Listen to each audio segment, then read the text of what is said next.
Hello, alumni and friends. Welcome to We Are Family, a discussion with Professor Susan Golombach and Professor Jens Scherpe, presented by Cambridge in America. On behalf of Cambridge in America, I hope you are all safe and well in these unusual times. We are glad you are joining us today. As you may know, Cambridge in America is the outpost in North America for the colleges and the university, handling alumni engagement, events, and fundraising. Part of our role is to help you connect with the university and your colleges, as well as with each other. Today, we have over 200 alumni and friends registered for this event, tuning in from around the world. Welcome again to those just joining us. A few housekeeping notes before we begin. Your microphone and camera will be turned off throughout. This session will have a Q&A following the presentation. You are welcome to submit Q&A questions throughout the talk using the Q&A function at the bottom of the screen. Our speakers will attempt to address as many questions as possible, but time is limited. We thank you in advance for your understanding if your question is not answered. This event is being recorded and will be uploaded onto the Cambridge in America YouTube channel. Today, we are fortunate to have two esteemed academics from the university who have made their lives work in studying and advocating for families examining what family really means. Professor Susan Golembach is one of the world's leading experts on new family forms. She is director of the Center for Family Research, a professorial fellow at Newnham College, and was a visiting professor at Columbia University in New York, where she retains an affiliation. She is the author of We Are Family, The Modern Transformation of Parents and Children, published in 2020 by Public Affairs. Her decades of research, shared in this narrative history, are compelling and dramatic and make an important case for all families, old, new, and yet unimagined. Professor Golembach has often testified before governments, and her research was used as evidence in the US Supreme Court ruling on same-sex marriage in 2015. Joining her is Dr. Jens Scherpe, the director of Cambridge Family Law, a professor of comparative law, and a fellow of Gonville and Keyes College. He is currently a visiting professor at the University of Hong Kong, honorary professor at the University of Aalborg, an extraordinary professor at the University of Western Cape in South Africa, as well as an honorary fellow at St. John's College, Hong Kong, and an academic door tenant at Queen Elizabeth Building, London. We will now bring both of them to screen. Please welcome Professor Susan Golembach and Professor Jens Scherpe.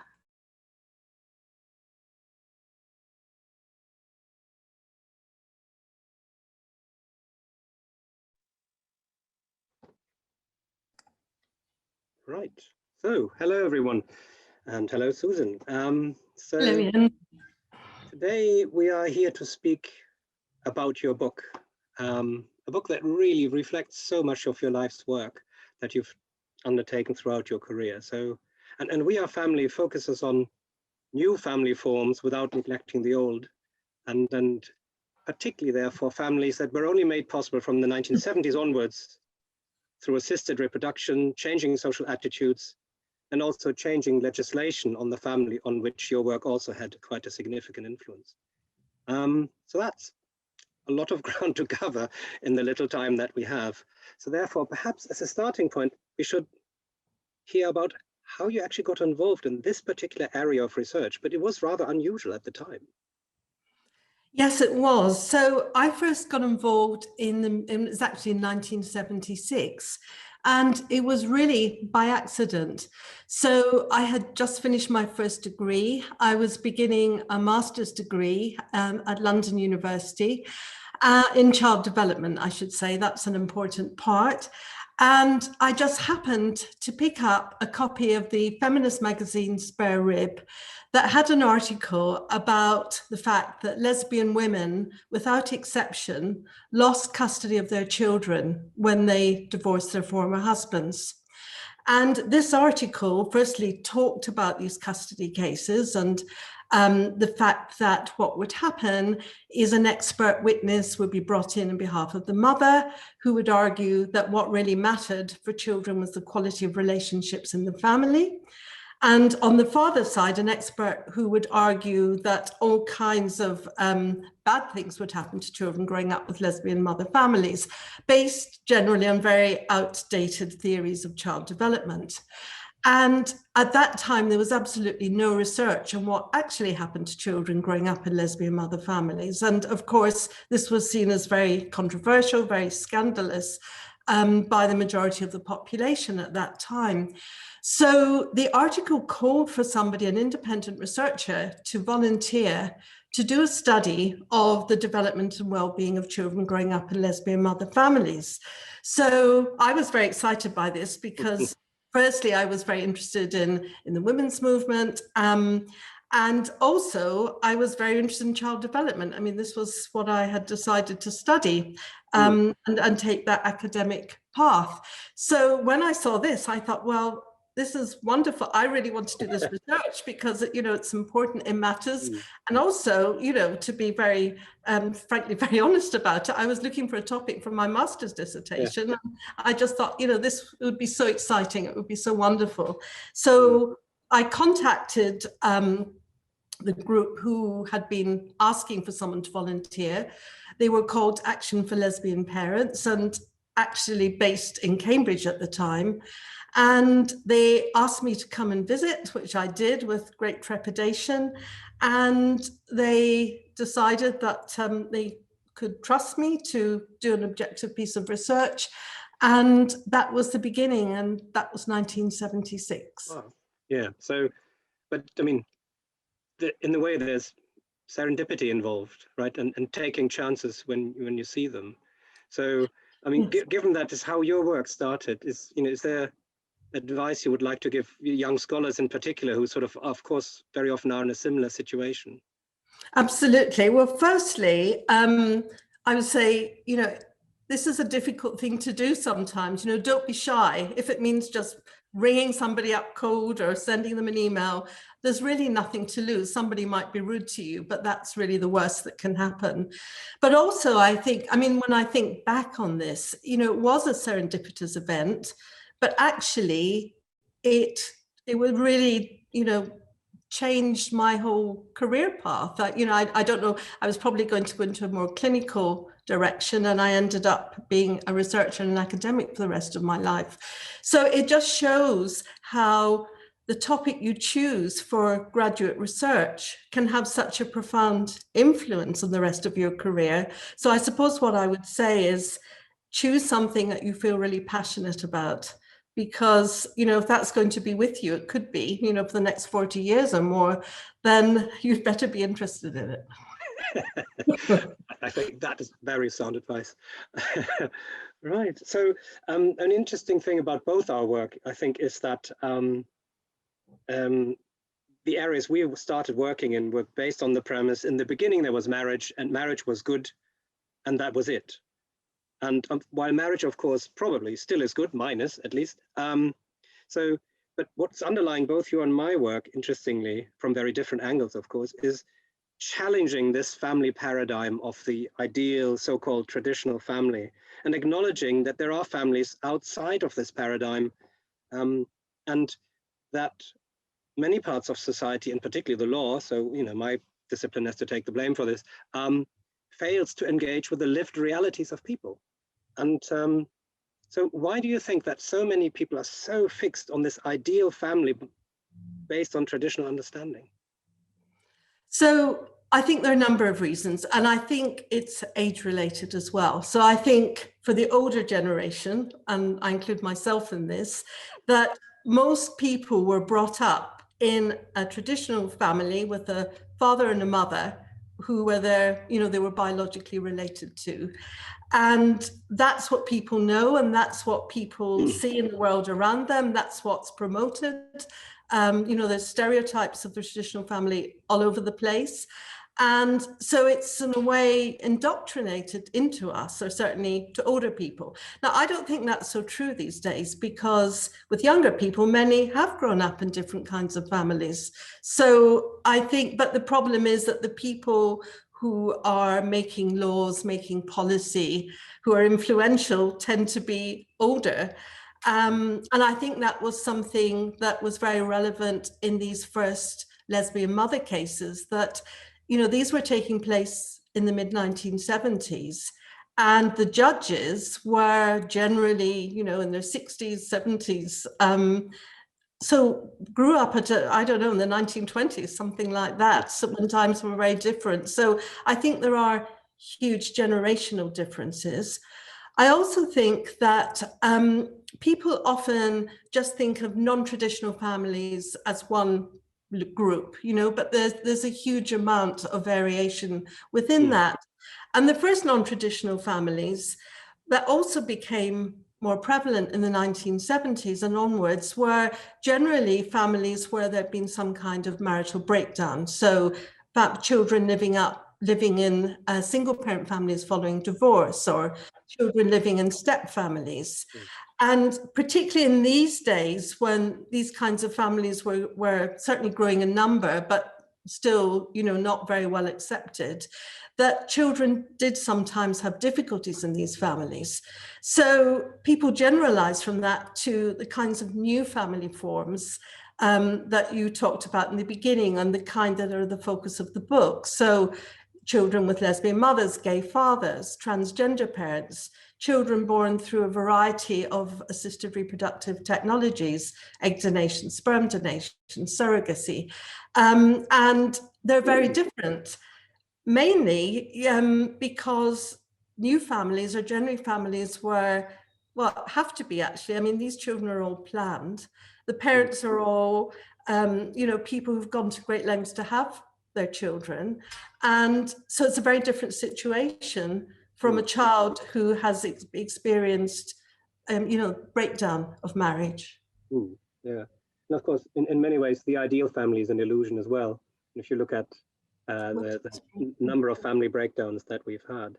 So, but I mean, I think what sort of permeates your work throughout is also that you probably aimed to disprove, and certainly have disproved, many of these very deeply embedded views based on what is the right family, which of course automatically implies that there's a wrong family, and that therefore, you know, this must be bad for children. So in the classics, just, you know, to repeat them for the audience perhaps, is that if you have a child living with two female parents, it was presumed without evidence that there would be a lack of a role model, that they would question their own sexuality or even their gender identity. And there, I mean, there are even more distasteful assumptions here that we shall not repeat because this is being recorded. But so your work, and that of others, of course, has essentially shown that many of these are rather unfounded. Yes, in fact, all of the research, I mean, there's now been a huge body of research on children growing up in lesbian mother families, and you know, these claims were repeated again and again in custody cases later, when lesbian women began to have children through donor insemination, or wanted to adopt children. But actually, there's now been a huge body of research on children growing up in lesbian mother families, and these children are no different than children in any other kind of family. So there's variation in the way there is in any family. Some children have got problems, other children, you know, are very well functioning and do well. But this variation isn't to do with the gender or sexual orientation of their parents. So what you're saying is that your research showed that the parenting actually is not different. Yeah, I mean, parenting in a sense is parenting, and you know, in terms of what matters for children's well-being, I mean, there's a large body of research on that as well. So having warm, supportive, sensitive parents who communicate well with their children, who are interested in them, do things with them, give them stability, all of these things, they're the same across any family type. And also the things that make parenting difficult are the same. So financial worries, you know, poverty, something, well, I mean, a whole range of stressors that are the same across family types. So that doesn't make a difference. I think the one thing that does stand out for new family forms is that many parents and children are exposed to stigmatization about their family. And that is problematic. And that is something that is much more specific to different family types. So So essentially, the challenges that these families face are not intra-family, but external to the family. Is that right? Yes, exactly. So that all of our research, the research carried out at the Centre for Family Research in Cambridge, as well as in other teams around the world, have generally come to that conclusion that the difficulties families have are not what happens within the family, if they're LGBT families or assisted reproduction families, it's more how they're treated by the outside world. And I think whereas my discipline is developmental psychology, and theories in developmental psychology used to focus very much about what happens within a family, but it's being acknowledged more and more these days that the social and cultural context of the family is really important as well, and that can make as much or more of a difference to children's well-being as in what goes on within the family. So, I mean, just for normal families, basically positive parenting outcomes are based on the resilience of the children and the way that the parents can contribute to building up that resilience, because we all face adversities in life and how we cope with it.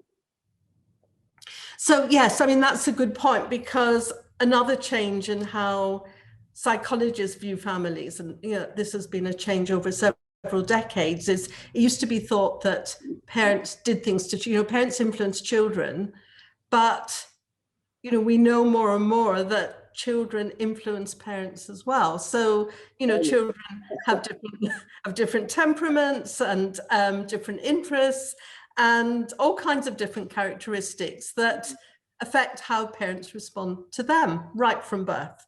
So it's really a reciprocal process between children and their parents. And then, of course, this is all happening in a much wider social context. So I suppose in some ways, the way we view families has become more complicated. But to me, it certainly makes much more sense than it's all about the presence of a parent of each gender who's the biological parent of the child. So in terms of resilience, I mean, that's something also that is caused by lots of different things. I mean, some children, generally seem quite naturally resilient, whereas others, are not so much, perhaps they're shy or something like that. But also, again, it's not just something inherent to children to do with their temperaments. The research in developmental psychology has shown that actually, having a close relationship with another adult, may not be a parent, could be a teacher, could be an aunt, could be an uncle. But there are other social relationships that help children build up resilience as well. So there are no straightforward answers to all of these things, but I think knowledge is growing and the different components and how they might interact with each other. Yeah, and of course, that's why such research is so important, because it helps us not only decide real life cases, but also when we legislate to take into account all of these particular issues.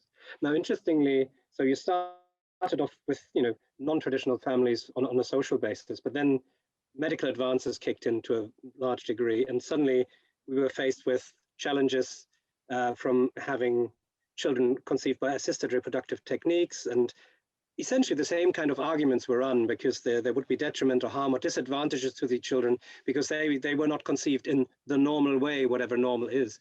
And so essentially had to face the same challenges and were blissfully able to look at the same questions, but from a different angle. Yes. So as I said earlier, I got involved in this in 1976 when these custody cases first hit the headlines. But it was only 2 years later when the first IVF baby was born, Louise Brown. And because there was so much focus and interest in that, other types of fertility treatments became more prominent as well. So donor insemination, or sperm donation as it's often called, where a donor is used to create the child and the child lacks a genetic link to the father. Now that's something that's been practiced for a long time, but it certainly became much more common following the birth of Louise Brown. And then shortly after, well, a few years after Louise Brown was born, embryo donation became possible. So there, the child lacked a genetic link to both the mother and the father who are bringing them up, a bit like adoption, except that the parents experienced the pregnancy and birth. And also egg donation became possible. So for the first time, women were able to give birth to children who they weren't genetically related to because the egg had come from a donor. So as these treatments for infertility became possible, I was interested, because I've been interested in how different family structures affected child development, then, you know, these new technologies raised similar questions, although they were more about the absence of a genetic link rather than the, say, absence of a father or the presence of two parents of the same gender. So I became very interested in those, because putting all of the work together, and this sort of happened more as time progressed and we studied more and more different family types, I became more generally interested in the issue about how much does family structure make a difference to children, or how much is it to do with other things? Because certainly when I started out, the notion that family structure was really important, you know, was a very strong belief. So at that time, you know, single mothers was seen as the cause of all kinds of problems. It was to do with only being one parent other than not being a father.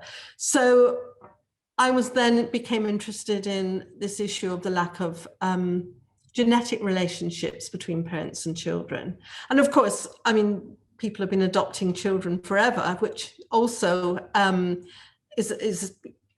these children also lack a genetic link to their parents, but it's a bit different because often children who are adopted have experienced quite traumatic early years before they're adopted. So this was a chance to study children who lacked a genetic link to their parents, but who were born into the family, weren't separated from birth parents, hadn't experienced the traumas that often adopted children have before they're placed with their adoptive family. So that was next. And then, of course, surrogacy became more widely practiced. So here, children lack a gestational, or sometimes genetic as well, but linked to the mother who brings them up. So we began to study these families, and it just kept, just new families kept arising. So it sort of kept us very busy for the last 40 years. That's one of the beauties of your book, because when you start reading it from the front, you know, there's some questions that sort of, at least when I read it, sort of came into my mind, and then one or two chapters later, they are addressed by another piece of your research. So in a way, they seem to sort of flow from each other even.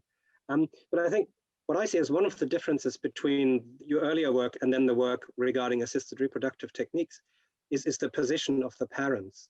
Whereas for LGBTQ families, there's very often, these children are very much wanted from the start, and great efforts are undertaken. And that's what they have in common with the assisted reproduction children. But there on the parent side, there can often also be the shame about not being able to conceive naturally, or you know, they perceive this as a failure of themselves. And could you find evidence of that having an influence on the parenting and the children? Yes, I mean, not so much on parenting. But it did have an influence on how parents felt about being open with their children. So in terms of parenting, we actually found, and have found in several of our studies, that the assisted reproduction parents actually have very positive relationships with their children, you know, sometimes more positive than non-assisted reproduction families. But the issue is often parents, for the reasons you said, don't want to tell their children about their origins, that they're donor conceived, because they don't want, well, for a number of reasons. Firstly, as you say, they don't want other people to know about their infertility. And that's a reason often they decide not to tell the children, because they don't want everybody else to know. But the main reason they don't tell the children isn't so much that. It's because they worry that telling the children would have a negative effect on the good relationships they have with the child. So they think, well, you know, this will be like a bombshell to suddenly tell our child now. And certainly that was true in our early studies, where parents often said, well, I wish I had, but now I've left it too late. You know, she's 6 years old or he's 7, and it would just be, you know, too traumatic at this point. And often also the parents, especially if it was a case of sperm donation, sometimes the mothers wanted to be open, but the fathers didn't. Another worry was about grandparents, because some parents felt that the non-genetic grandparents wouldn't treat their children in the same way as all their other grandchildren. They would somehow not be seen as quite as special. So there were a whole number of reasons, but it was mainly because they just worried about the impact on the child. You know, sometimes people say these parents are selfish for not telling their children, but that really doesn't seem to be the motivation. They're very concerned, you know, that their family is a sort of warm, loving family. They have good relationships with their children, and they just worry about the impact. But, well, maybe I'll stop there, because I think you might come on to the next question. But I mean, I think there's something very important that we can learn from your research about that. I mean, there is this worry. And did you find evidence that this concern actually materialized in your research? Yes, so that was what I was going to go on to answer. So thank you for that question. So firstly, we found that the parents who had been open with their children when they were young found their fears were unfounded, that the children, if their parents started talking to them in a way that they would understand, or even if they didn't understand, but the parents started talking about it in front of them, that actually the children were not distressed in the way they had worried about, but they were either completely not unconcerned, not interested, or they were curious. But they found that, you know, all their anxieties really, you know, didn't come to fruition. It was actually, they were relieved to have done so. But our research has generally been longitudinal. So that means we start studying the families when the children are very young, when they're infants. And some of our studies, we followed them all the way up to adulthood. So we go back and see them every few years. So in our ongoing study of children born through egg donation, sperm donation, and surrogacy, we started seeing the families when the children were 1. We then saw them at age 2 and 3, then again at age 7 and 10, and then again as teenagers at age 14. And we're now seeing them for the final time as the children turn 21. So we get the whole pattern, but one advantage of longitudinal research is you can look at things that happen early in a child's life and the impact on later development. And what we found is that children whose parents began to talk to them about their conception, their donor conception, when they were in their preschool years, generally by age 4, these children had better relationships with their mothers at age 14 when they were teenagers than parents who either who told their children later on. So I think the message from that is that it's again a bit like adoption. You should start talking to your children as early as possible, because that will be the easiest way.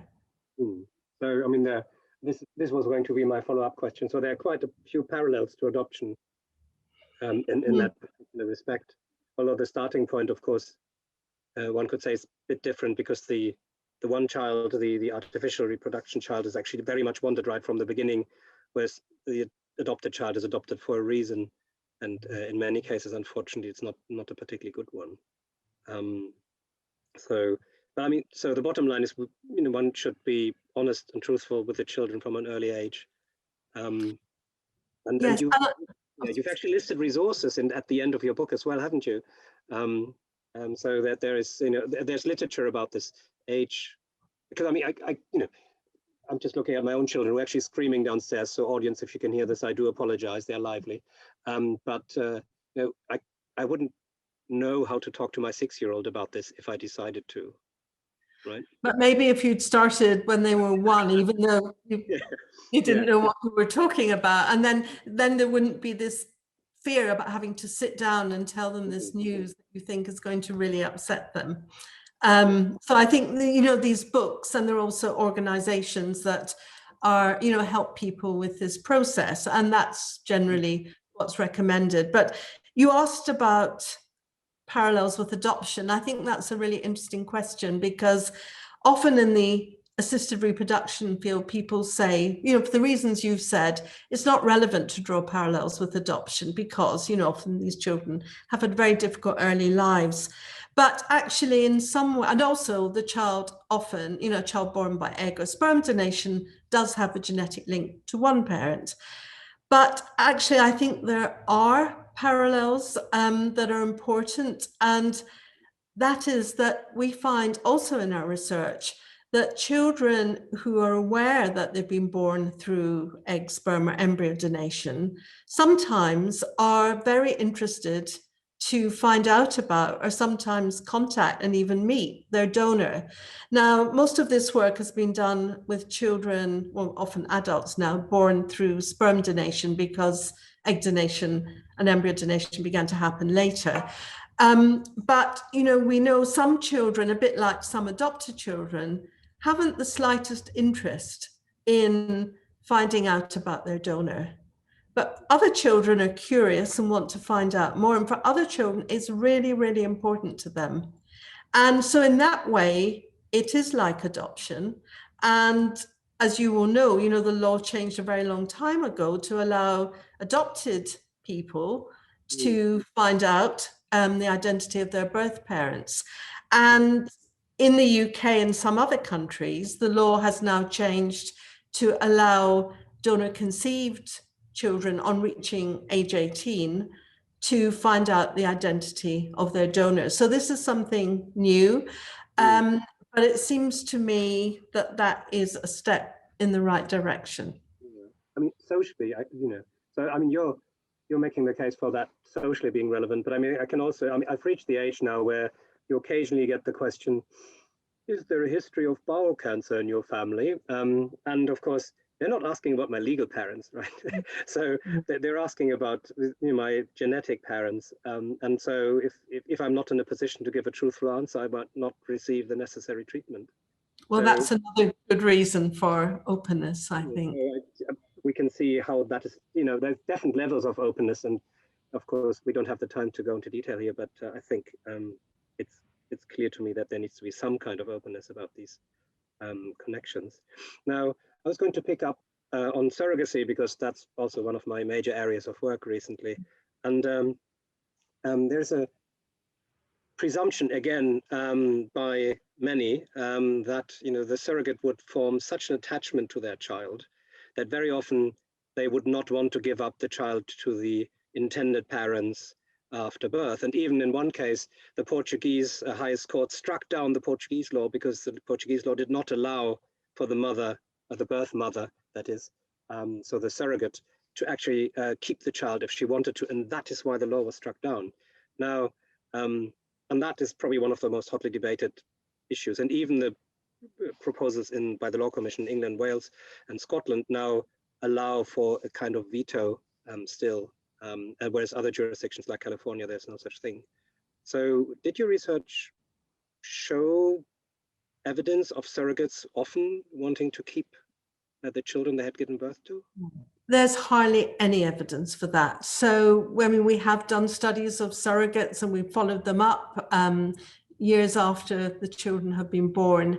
And also, I mean, if you just look at actual cases in the courts or in newspaper articles, there are very, very few. And where this happens is usually, as you will know, Jens, in jurisdictions where there is very little regulation or legislation about surrogacy. So it's often people taking it into their own hands, not thinking things through properly, not setting up proper safeguards, and basically not doing things very ethically.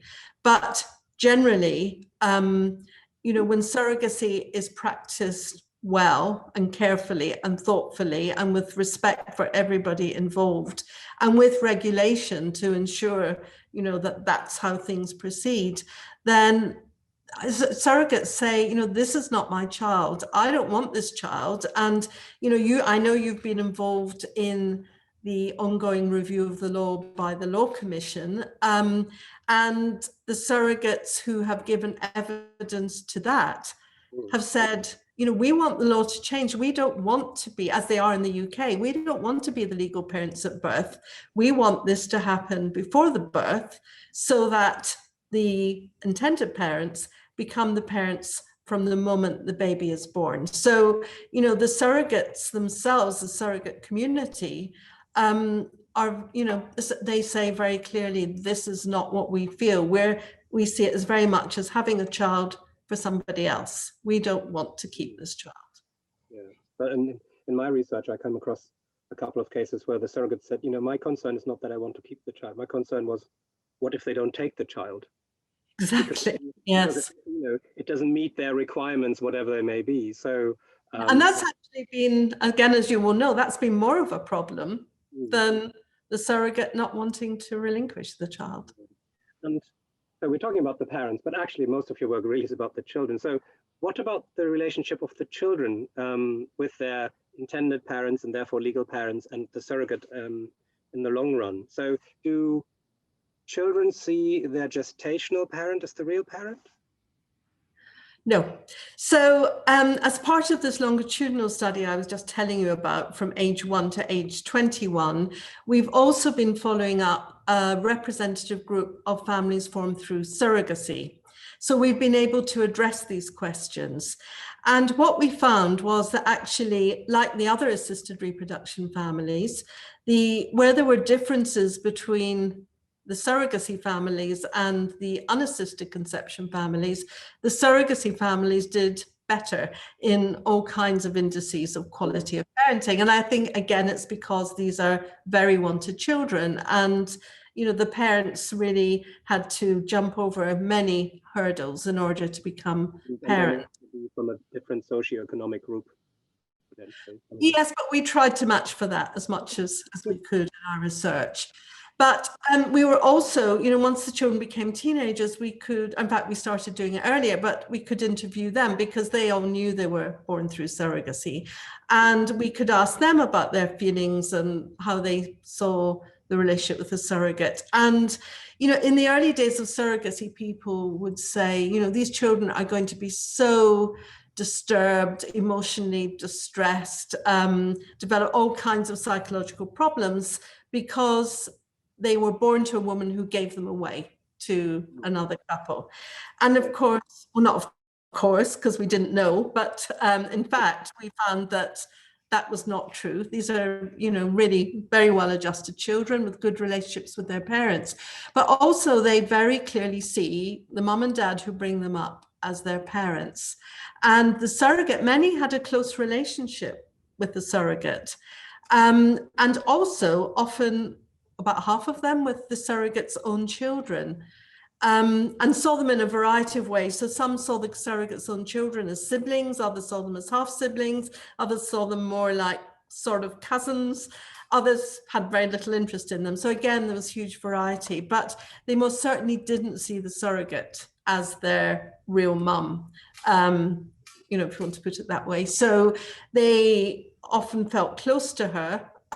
They often maintained a relationship with her. So we found that was the other thing we found, that people, you know, when surrogacy first hit the headlines, people would argue that the intended parents would just, you know, as soon as they had the baby, they would just reject the surrogate. But it's not what we found at all. We found that by the time the children were 10, 60% of the surrogates were still in touch or more with the family they'd helped to create. And I mean, some of those are interviewed in the book, because the book, you know, includes interviews of people in different kinds of families as well as the research findings. And, you know, they're really very warm, close relationships that they forge, genuine and respectful relationships. So in studying these families, it's told us that it didn't turn out the way all the naysayers predicted at the beginning.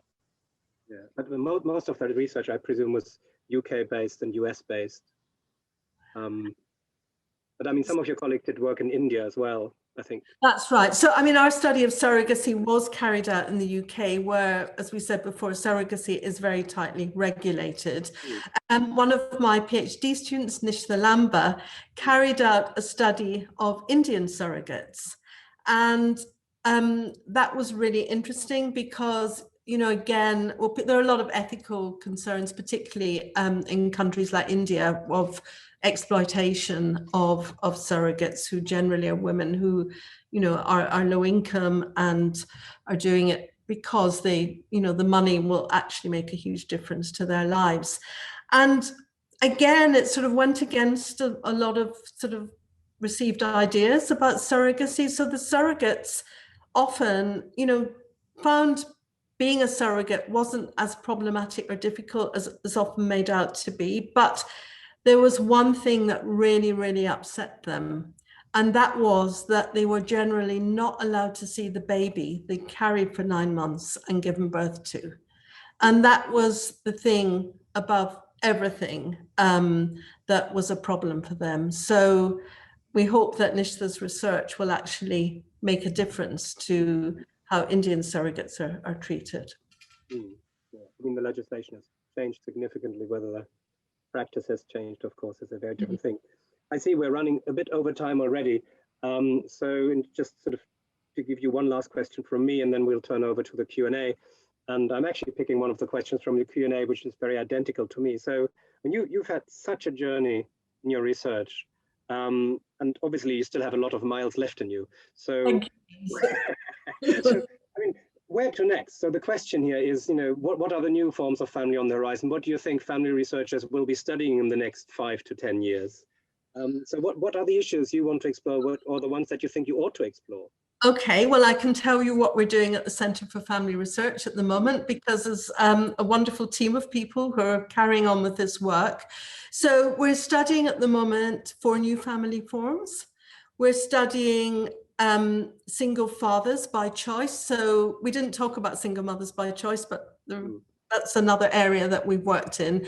These are single men who've had children through surrogacy.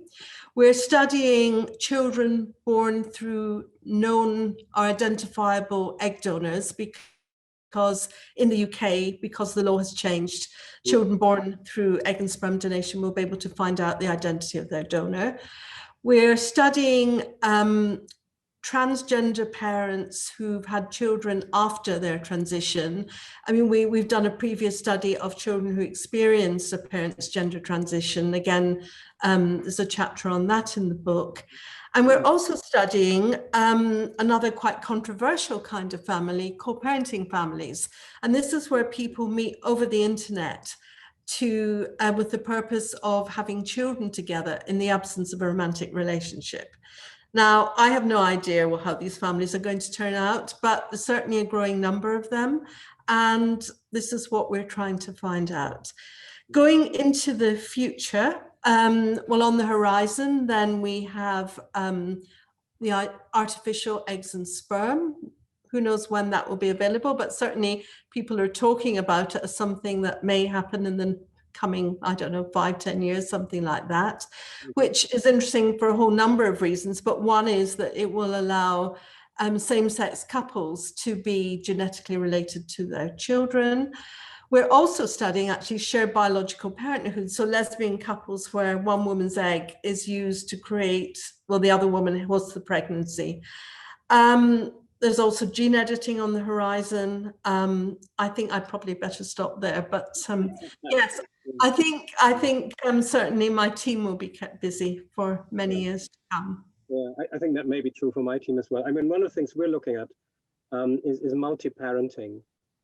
So right from the start, where you actually have more than 2 legal parents, and that's possible in Ontario and British Columbia, for example, in Delaware, and also in California. And there may be a genetic connection to 2 of them, but there may not be. Yes, so, that's very interesting. Are you studying the children as well? Well, I mean, you know, as boring as we lawyers are, it's about establishing who has which legal relationships with what and who gets to decide and so on. And the argument goes that this is then even more complicated than the traditional family. But of course, there are mechanisms that we use to deal with traditional families, which can then work equally well. And for the others. I mean, it's not just about numbers and saying, we are 2 against 1, we win. I mean, it's not as simple as that. Yeah. There are actually some really good questions in the Q&A as well. I would like to pick up on some of them, basically trying to summarize them. Because, I mean, all the good work you've done, and hopefully some of the good work I'm doing. So, I mean, the question is, how do we actually get this out into the world? So, because, I mean, the results seem to be relatively clear, but society's understanding of these issues when it comes to trans parenting, same-sex parenting, and multiple parenting, I mean, this seems to be lagging behind. So how do you think we should be working on this in the future? Well, I think, partly I wrote the book for this reason, because the book's written for a general audience. So I think, people should be doing as much as possible to try and get these findings out to the public, because many people, I think, in the general public just assume that these new families are harmful for children, but it's not because they necessarily have any sort of religious or moral objection. It's more just because it's what they assume. And I think, it's really important to get the empirical evidence out there. But actually, Jens, I think it's really a job for you and your colleagues, because, so much depends on the law and what's acceptable. And so maybe you could answer this question. I know you've got very sort of interesting and innovative ideas about different levels of parenting or different forms of parenting that might make life easier for families going forward. Yeah, so that's certainly true. I mean, there's also a question on, that basically the law follows the trends in society but does not lead it, is the question. But I'm not entirely sure that's necessarily true. Because in many ways, sometimes the law can actually set the trend if you decide on certain things. So, for example, when you did your research on removing donor anonymity and how important it can be to some people to know their origins, I'm sure there wasn't a majority for that in society at that point. So I think it's quite important. But yes, I think we as lawyers, we just need to get better at listening to other disciplines, including yours, and taking the empirical research on board. And of course, we live in an age where facts and truth seem to matter less on a daily basis. And, everybody says they're listening to the science, but then results vary, let's put it tactfully. But I think if we actually worked more with your findings and sort of reached the right conclusions, then we actually ought to be pressing more for law reform. So, what I've suggested is what you alluded to, is that, we need to recognize that there may be various levels of parental involvement with a child, and one of them may be biological and genetic, which does not necessarily need to be equivalent or similar to being the legal parent who actually does the parenting, or the social parenting who does the parenting on a day-to-day level. So I think what we need to do from a legal perspective is to be more open about the idea that parenting is actually much more complex than a mom and a dad, and that's the end of it. Yeah.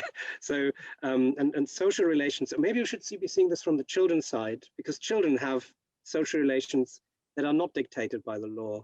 They just have these, and perhaps we ought to be focusing more on the children and seeing what's relevant for them and how we recognize the relations they have actually built with many of the people that are around them. Yes. And one thing that we always try and do in our research is interview the children. People say, well, you can't really get very reliable views from young children, but actually you can. It depends how you do it. And I think it's really important to listen to children and what they think about their families and what the issues may be for them. But I also think, in terms of what you were saying about the law, I think the law can work the other way around, because certainly some of the families we've studied, for example, when the law changed in the UK to allow lesbian couples or gay men to adopt children jointly, that made a huge difference in, same-sex couples coming forward to adopt, and just made the whole process much easier. And many who may not have done so before then felt able to do so. So I think changes in the law can work the other way as well. No, I agree. I mean, the law has a very important function. I mean, if you acknowledge the existence of something and regulate it, you're basically saying this is okay. Yeah. So, I mean, if for example, in England, we have had for a long time adoption by same-sex couples, actually ironically even before we recognize same-sex couples as couples. And so there seems to be less controversy around that. Or in Denmark, which was the first country to recognize same-sex relationships in the form of a registered partnership, we could see that within a very short period of time, the acceptance rate of general society of these relationships actually grew dramatically, because it was in a way also normal now. And there was a good question on the Q&A as well, saying, what role do popular media and the mass media have in this? And I think it's safe to say a fundamental one. And we do see a change there. I mean, you see adverts of two men preparing a dinner, and then it's actually for Iceland or some kind of deep frozen company, a food company that says, and now we're having a nice evening in. Except sadly, that advert was taken down because there was so much opposition to it. But yes, I mean, generally, I agree that, soap operas and all kinds of TV shows, radio shows can make a big difference.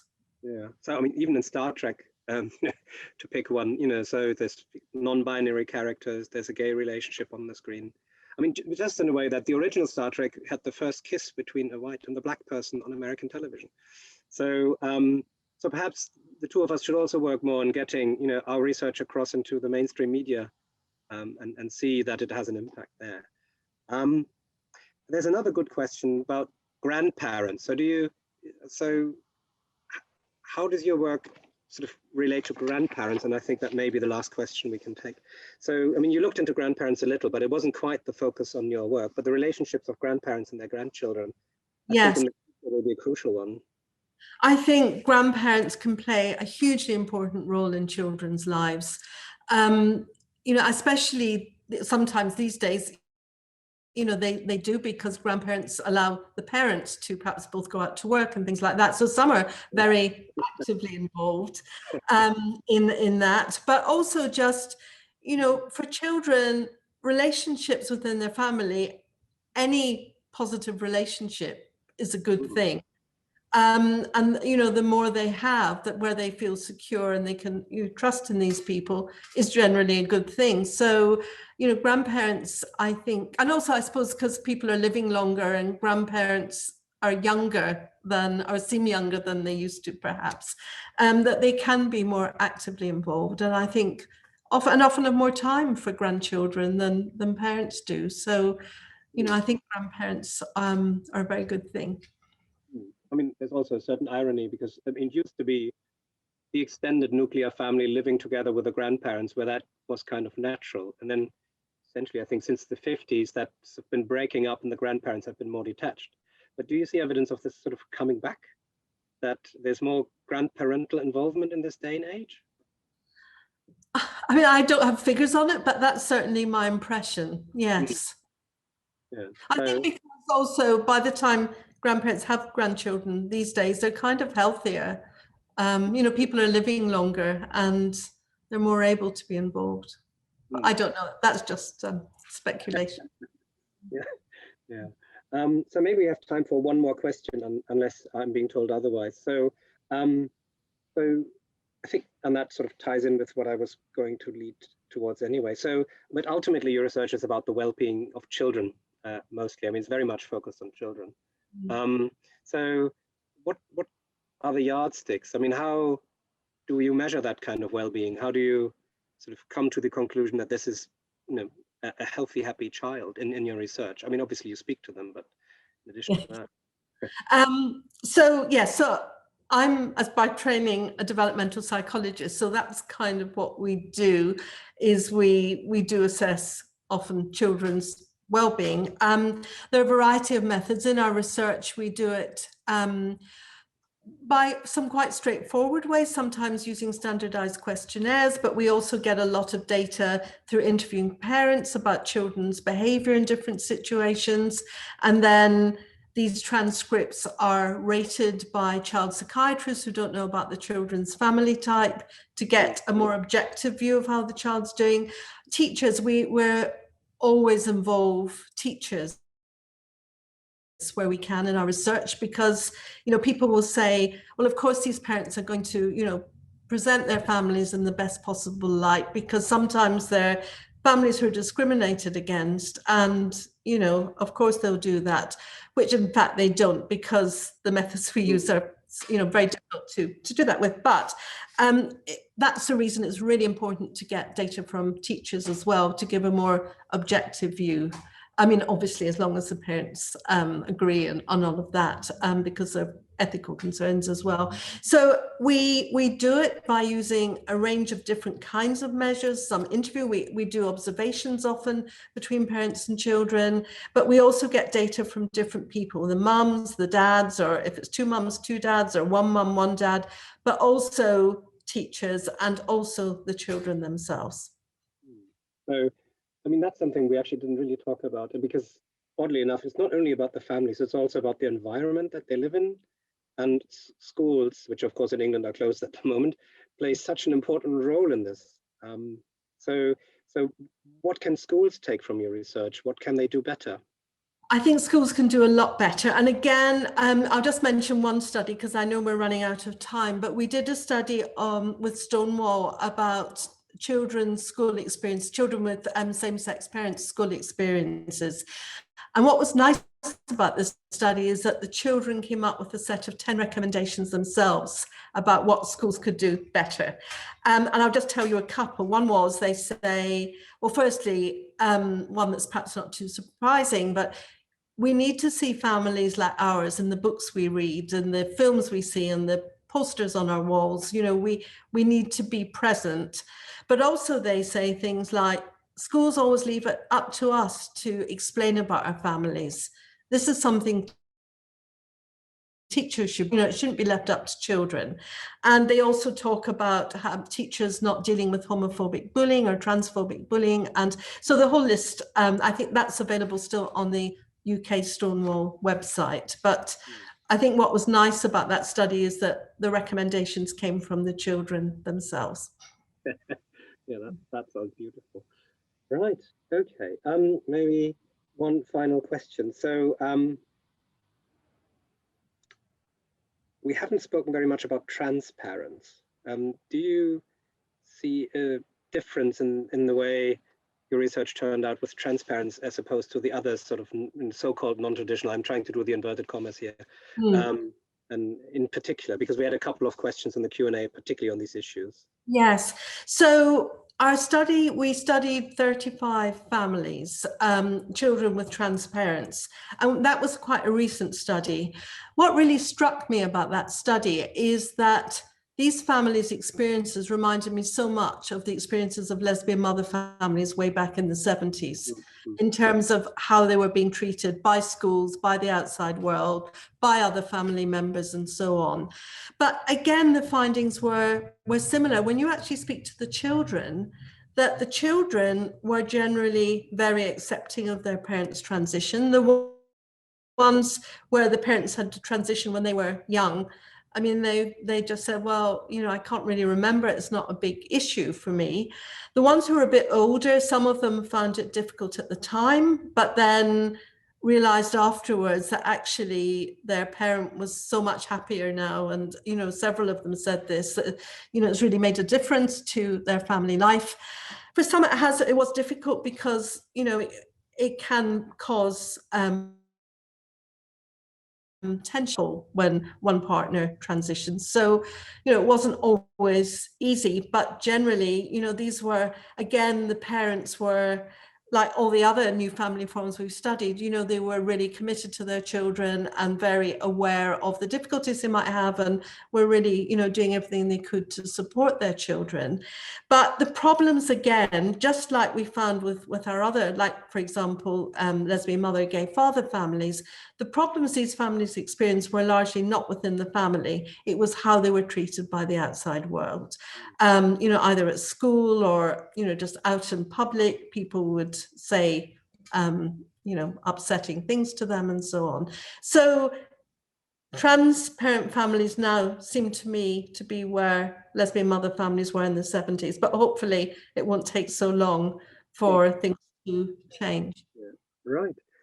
Yeah, I'm afraid we could go on for hours, but I think we need to wrap this up a little, and that falls to me, I'm told. So, looking at your research over the decades, it has helped dispel so many myths, and therefore has effectively helped so many families, and particularly children. But as I see your research as a whole, I think there's two overarching strands that sort of emanate from it, and that there are two universal values that are actually important for families and for the well-being of these families, and their love and truth. And so what I take from the research really is that where in a family there's love and care, accepting and respecting each other, and supporting each other, then these are happy families, and they're better equipped to deal with the adversities of life. And the same seems to be true where families are actually being truthful with each other. And ironically, of course, in same-sex families, that is very often, automatically, because children, when they're old enough, will realize that, there's something slightly different about our family. But even so, and your donor research showed that very clearly, where the family is truthful with each other, trusting each other, and when this is backed up with love and understanding, then this also leads to happier families and greater resilience. So to sort of, if I had to sum up this in one sentence, I would say that your work really affirms the importance of love and truth in all our relationships. And that's probably true well beyond our family relationships, but let's not go there. So ultimately, it's all about love and truth. And I think that is actually quite a nice research result to arrive at. Thank you, Jens. I really like that, love and truth. Yes, thank you, Jens, for your concluding thoughts to this important conversation. Thank you, Susan, for your wonderful thesis and your research in this wonderful topic. If you're interested in purchasing a copy of Professor Golembach's book, We Are Family, The Modern Transformation of Parents and Children, a link to an online retailer will be circulated to attendees following the event. On behalf of Cambridge in America, thank you all for joining us today and for being vital members of the Cambridge community. We look forward to continuing to connect with you, for now in a digital capacity, and hope to see you at future events. Thank you.